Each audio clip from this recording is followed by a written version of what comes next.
शुभ सकाळ सखींनो, आज बनवूया आपण लाल मिरचीची चटणी। अशी जाडसर करायची आहे। बघा, थोड्याशा मिरच्या घेतल्या आणि लसूण जो आहे हा गावरान लसूण आहे। अगदी छोट्या छोट्या पाकळ्या आहेत, ह्या सोलायच्या नाही, असाच घ्यायचा। आणि अर्धी वाटी शेंगदाणे। तर आपण शेंगदाणे आणि मिरची भाजून घेऊया।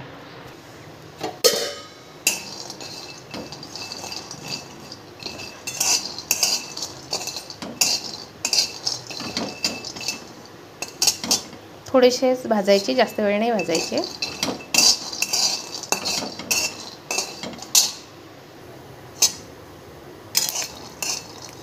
बघा, असे झाले शेंगदाणे की काढून घ्यायचे। आता मिरची भाजायची, अगदी कमी गॅसवर भाजायची, कारण ती कुरकुरीत झाली पाहिजे बारीक करायकरता।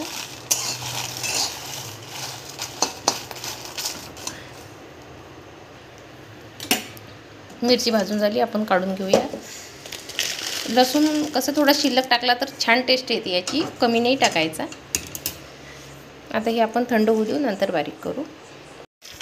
शेंगदाणे आपण जाडसर काढून घेऊया, वेगळे काढायचे, हे मिरची सोबत नाही काढायचे। आता मिरची आणि लसूण काढायचं आपल्याला। तर बघा, हे मिक्सरचं थोडं मीडियम साईजचं भांडं आहे, यामध्ये काढायचं। छोट्या भांड्यात जर काढसाल तर एकदम बारीक होईल।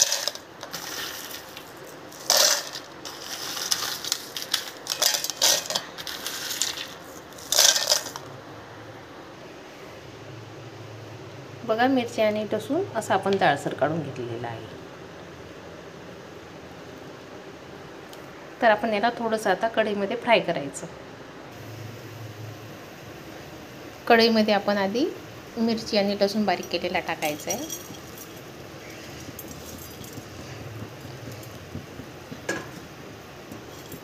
अगदी मीडियम गॅसवर भाजायचं आहे। चवीनुसार मीठ टाकायचं आहे। ह्या मिरच्या आपल्याला फिक्क्या घ्यायच्या, फार तिखट नाही घ्यायच्या आहे।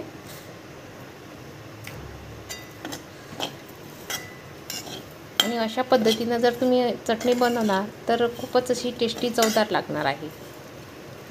आता यामध्ये आपण थोडंसं तेल टाकायचं आहे।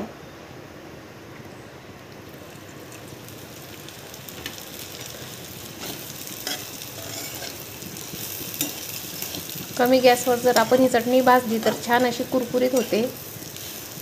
वेळ थोडा जास्त लागतो, 5-10 मिनिट, पण छान लागते। तर अशा पद्धतीनेच भाजा। बघा, छान मोकळी झालेली आहे आपली चटणी। आता लास्टमध्ये आपण यात शेंगदाण्याचं कूट टाकणार आहे।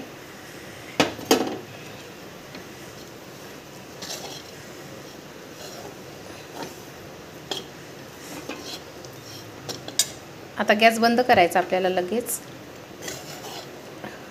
कारण हे गरम यामध्ये हे कूट छान भाजले जाते।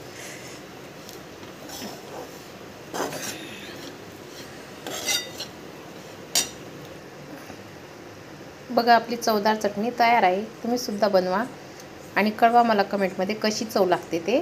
लाईक करा, शेअर करा आणि सबस्क्राईब करायला विसरू नका।